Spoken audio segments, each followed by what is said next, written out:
Your ears keep a count that only goes one way.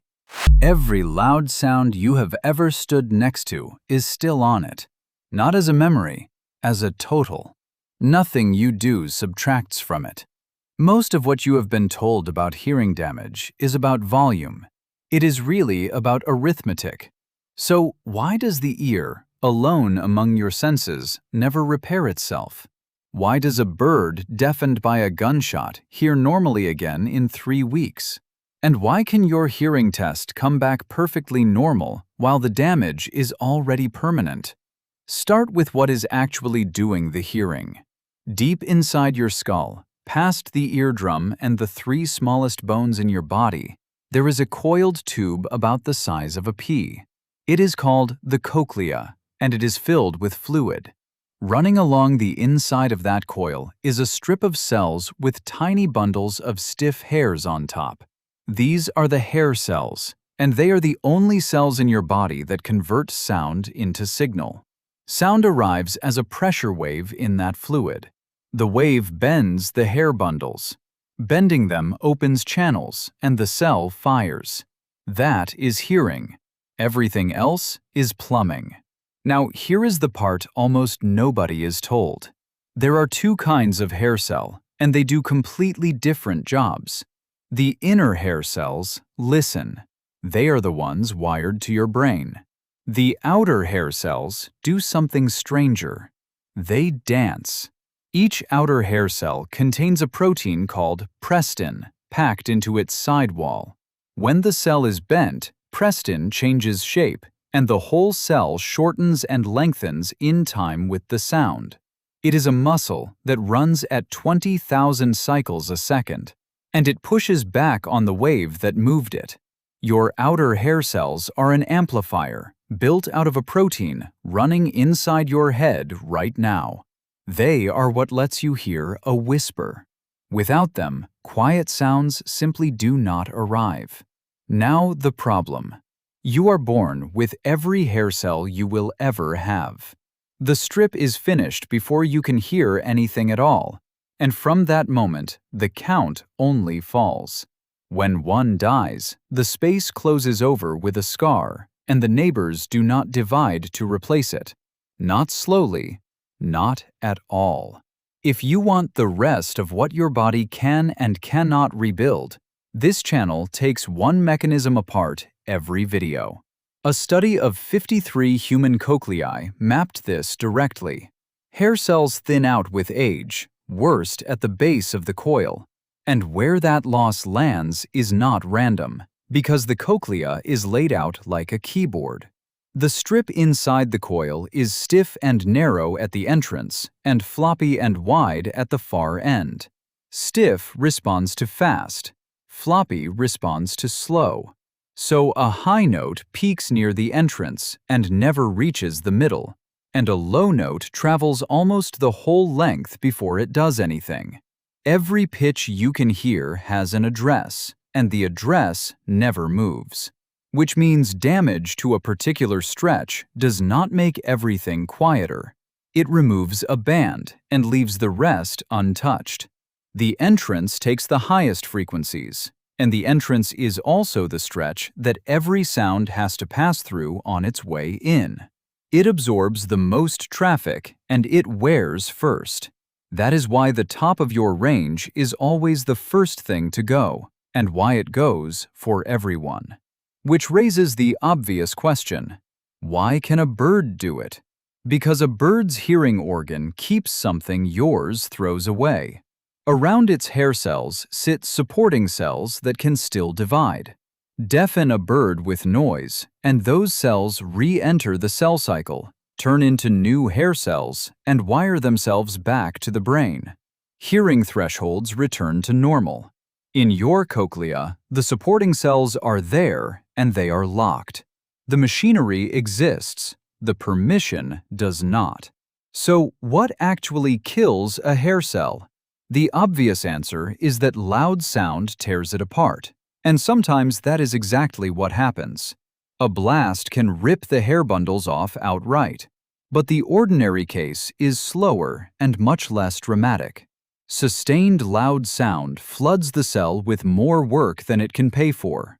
It burns through its energy supply, calcium builds up inside, and the cell starts producing waste faster than it can clear it.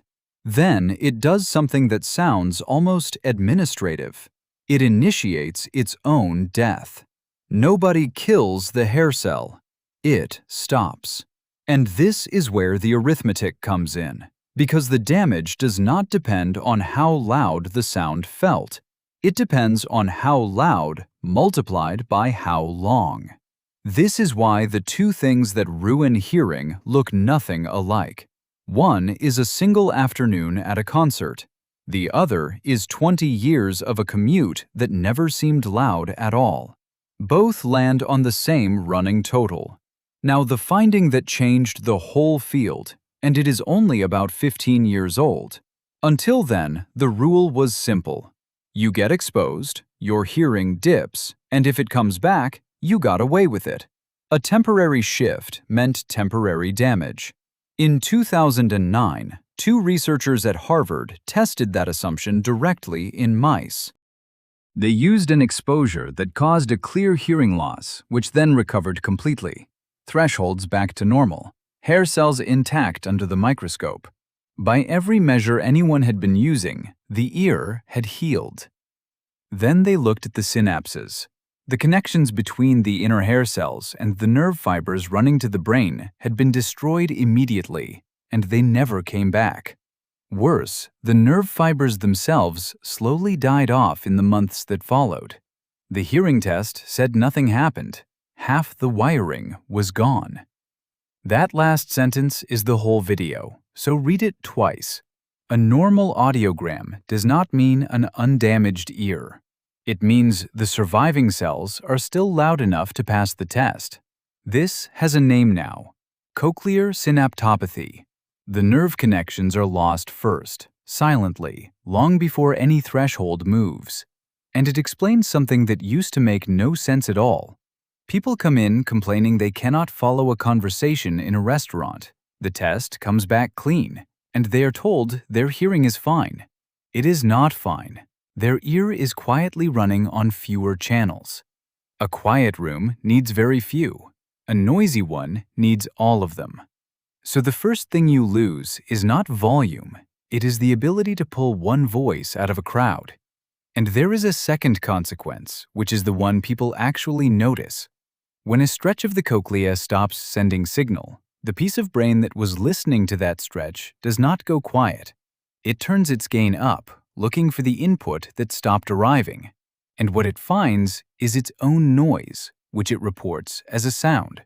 That is one of the leading explanations for tinnitus, and it is still a hypothesis rather than a settled fact. But it makes sense of the thing that puzzles people most about it. The tone is not coming from your ear. It is a brain turning up a channel that went dead and hearing itself. Which brings this to the only part you control. Every one of those mechanisms is upstream of a single number, and that number is dose. Sound intensity is measured on a scale where every 10 units is 10 times the energy. That is why the advice sounds so strange the first time you hear it.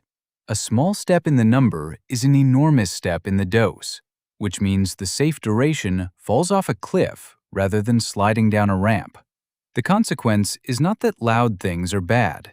It is that the same protection can be bought either by turning it down slightly or by cutting the time by a lot.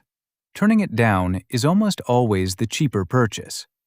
And there is one more thing, which is the part that makes all of this worth knowing. Nothing here is reversible, but all of it is preventable. And the two facts belong to different halves of your life. The hair cells you lost at 19 are gone.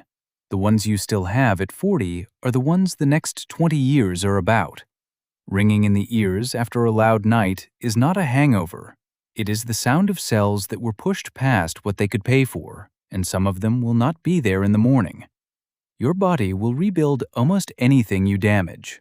It will rebuild your skin in a month, your gut lining in 4 days, your skeleton over 10 years. It will not rebuild this. And the strangest part is that it clearly knows how. The instructions are still in there, in cells sitting right next to the empty spaces, holding a capability they are not allowed to use. Somewhere in the last 300 million years, the mammal line traded the ability to repair this organ for something else. Nobody knows for certain what the trade bought, but you are carrying the receipt.